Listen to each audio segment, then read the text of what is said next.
All right, what is going on, guys? So in today's video, I don't have my watch on.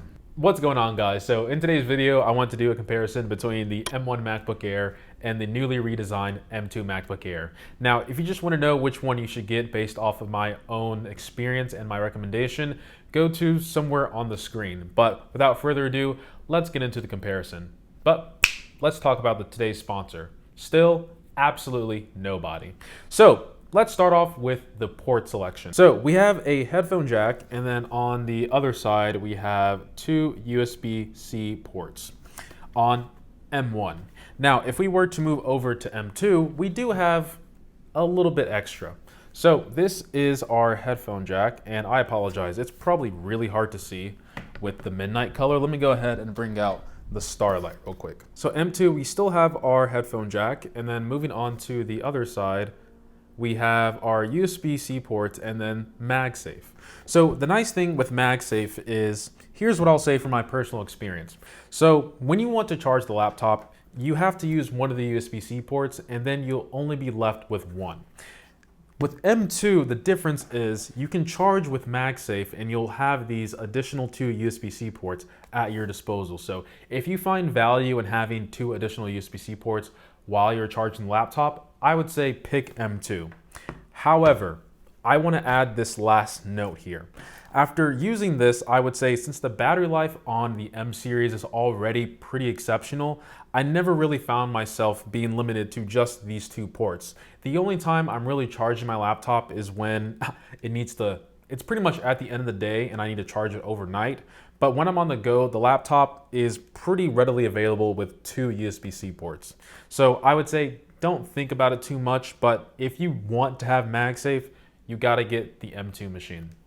Next up, let's talk about the display, because the display is probably one of the most noticeable things when you look at M2 versus M1. So one thing I want to point out is at the bottom of the screen, it's going to be really bad for the camera here, but you see there is this MacBook Air logo at the bottom of the screen on the old M1. But on M2, they decided to remove that, and it's just a cleaner design overall, and we also have this notch.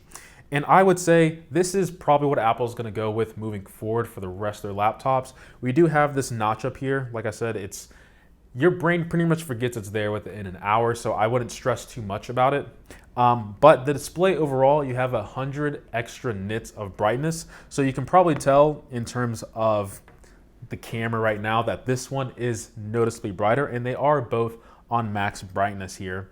And unfortunately, we don't have ProMotion here, so there's no 120 hertz like we see on the 14 and 16 inch. They'll probably just eat into battery life. But overall, I would say I am very happy with the display on M2, but I'm not disappointed by the display that I've been using for the past year and a half on M1. I'm completely satisfied, but it's definitely an upgrade moving over to M2 here. All right, next up, let's talk about build quality and overall design.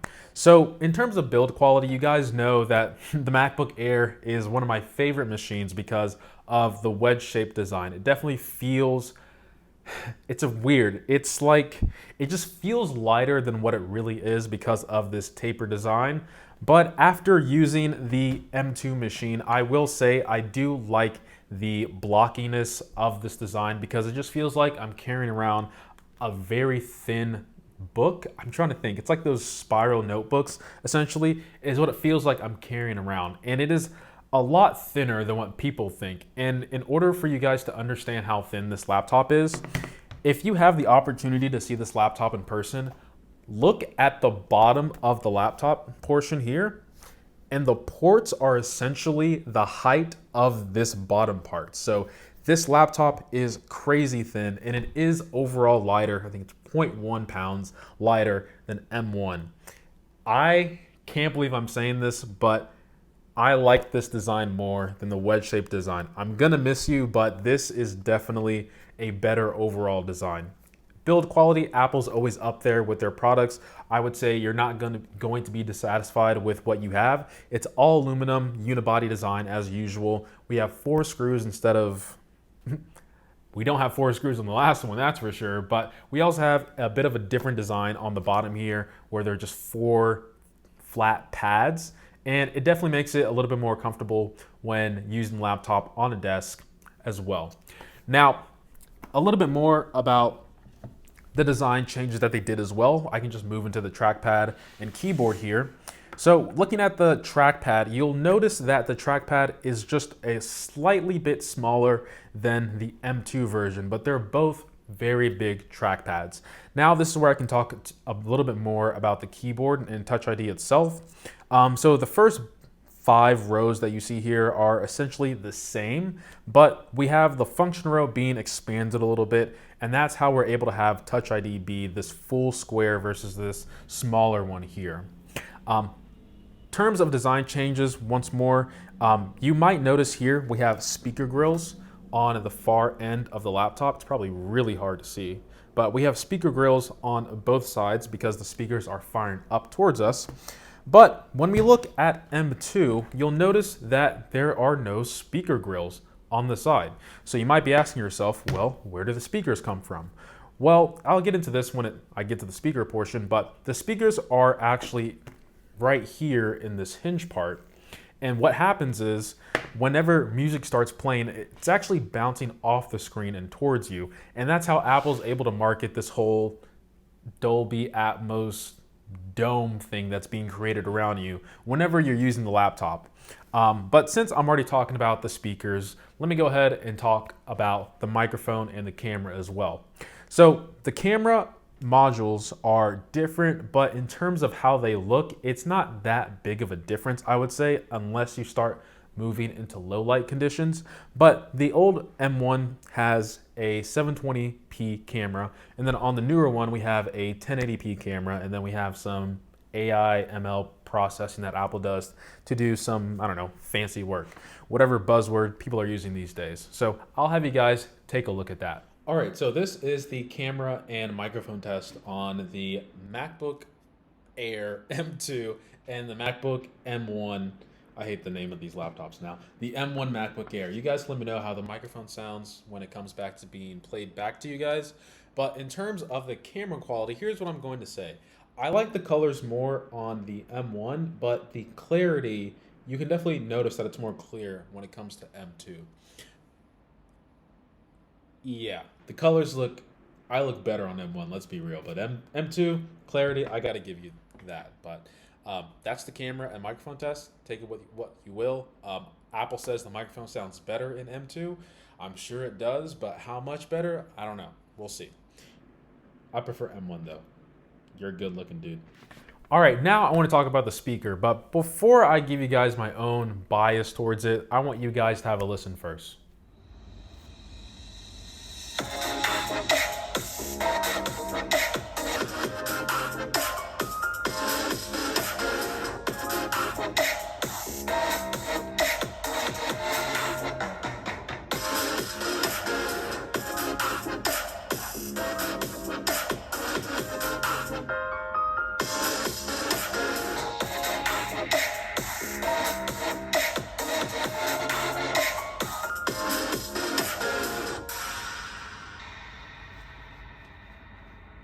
God, these are beautiful machines, by the way. I know the video is going to come back to me, but man, these are beautiful, man. I prefer the speakers on the M1, but objectively speaking, I do believe the speakers are better balanced overall on M2. So take that with what you will. All right, now let's move over into specs. I'm sorry, I love Starlight, but to be honest, I would much rather have Midnight be displayed here.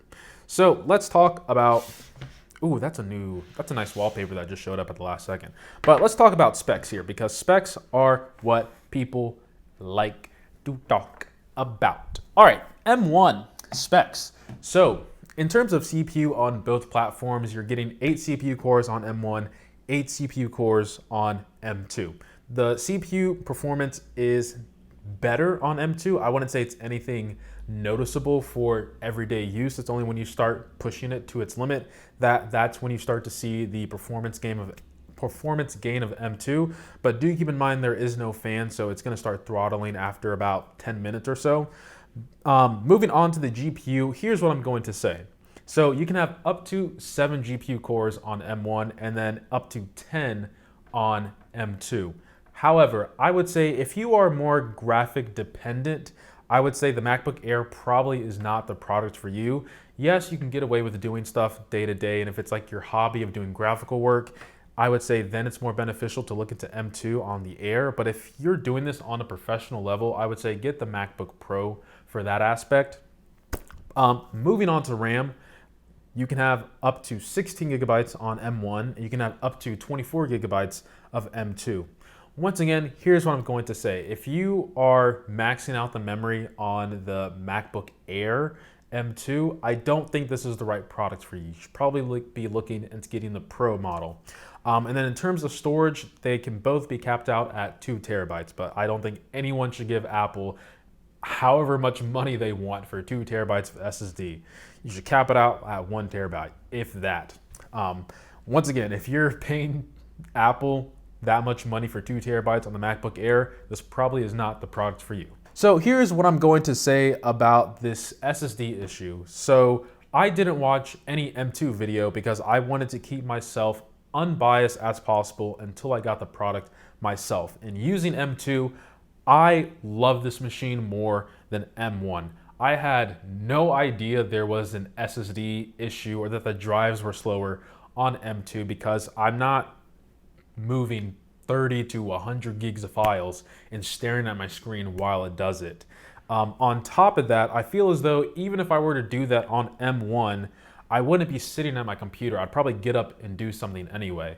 So if you were to come up to me and say, hey, you know your drive is half the speeds as last year, I would have said, huh, never noticed.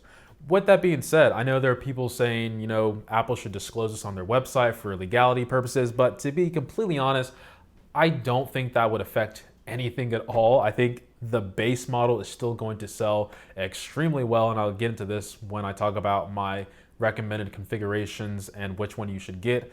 But I don't think this issue is that big of a problem on the Air. It's only on the Pro where I have a real issue with it. But those are the overall specs of the M1 versus the M2. I completely forgot that I didn't even talk about probably one of the biggest design changes, and that is the colors. So let's talk about the controversy. There's so many controversies with the M2 this year.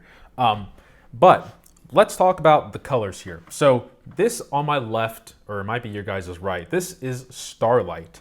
And this is a proper gold. The gold before was like bronze, burnt orange, rose gold. It was cool when it hit the light and stuff, but I really did not like the gold on the old M1 and even the previous generations of MacBooks. This Starlight is proper gold and I love it. However,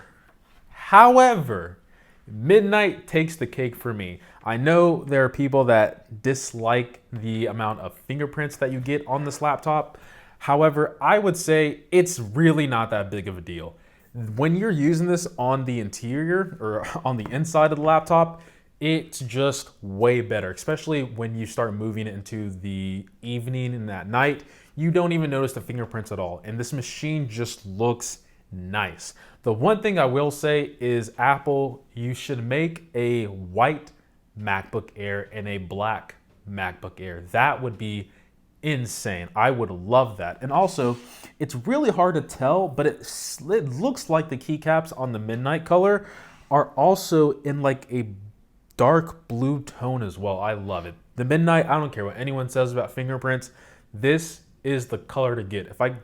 If you can't get your hands on Midnight, Starlight would be a close second. Now, I know there are people who are saying that you should just slap a skin on it, which, you know, in my defense, this is what I did. But I would say for the Midnight color, it really doesn't make sense to get this color and then slap another dark skin on top of it. You might as well get Starlight or Silver and then throw a dark skin on that. At least that way it kind of accents the MacBook. That's just my own personal taste, but Midnight, man, this is the best color for sure. It's nice. All right, I guess that's pretty much it. I guess I could talk about battery life a little bit, even though I talked about that at the very beginning. But in terms of battery life, you're probably not going to notice that big of a difference. I would say battery life is anywhere from 45 minutes to an hour better. But because this M2 has performance improvement and also uses a bit more wattage. Kind of cancels out the bigger battery that we have, and we also have a bigger display and brighter display, so do keep that in mind. In terms of battery life though, you're most likely going to get all day if you're doing everyday tasks, which is what this laptop was intended for.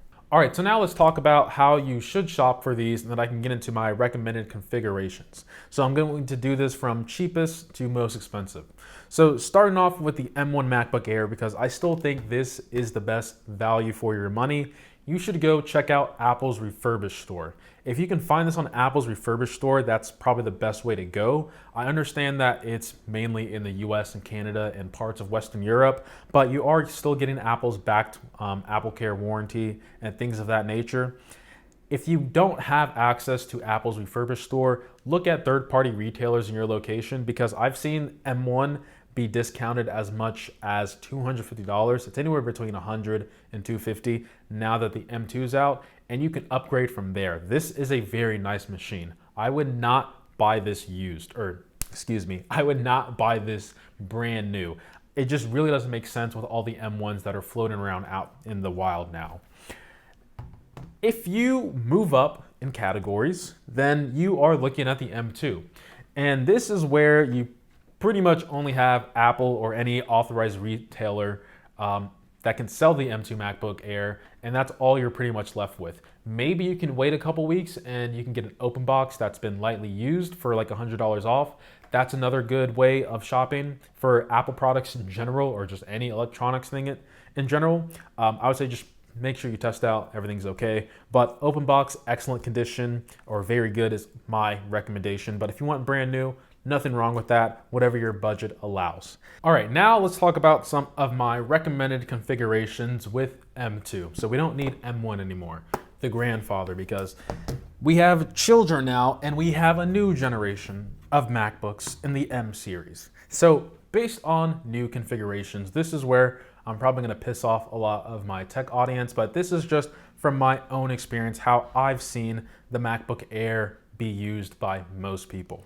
So regardless of the generation, when it comes to the MacBook Air, as controversial as this might sound, I think the base model is okay for most people.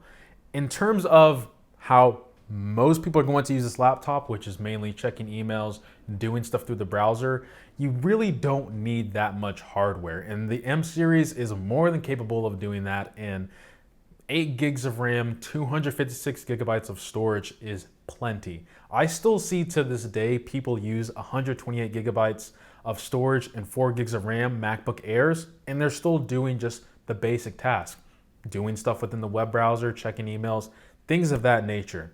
I understand that, you know, in this new age of hardware that we have, it's nice to see a bigger number, like, I don't know, a terabyte of storage or 32 gigabytes of RAM. But if you're not, you don't need that, man, if you're using the MacBook Air for how it's being marketed.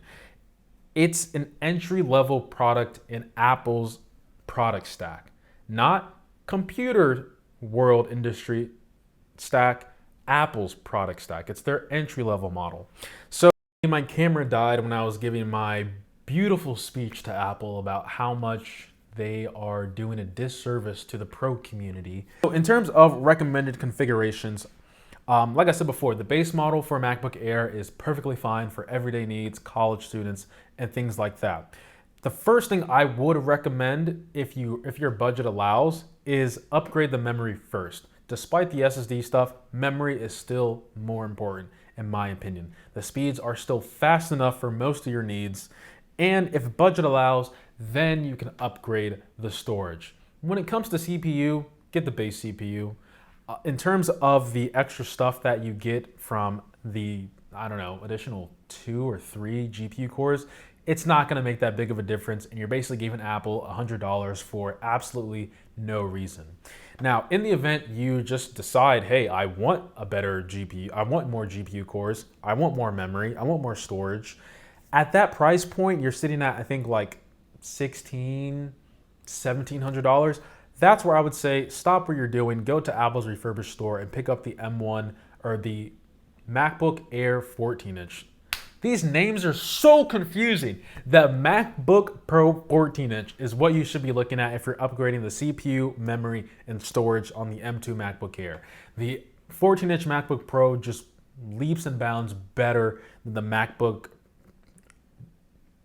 Air M2 when you start upping the specs. It does not make sense to get a terabyte of storage. It does not make sense to get 24 gigabytes of memory on a MacBook Air. When you're doing stuff like that, just get the MacBook Pro 14-inch.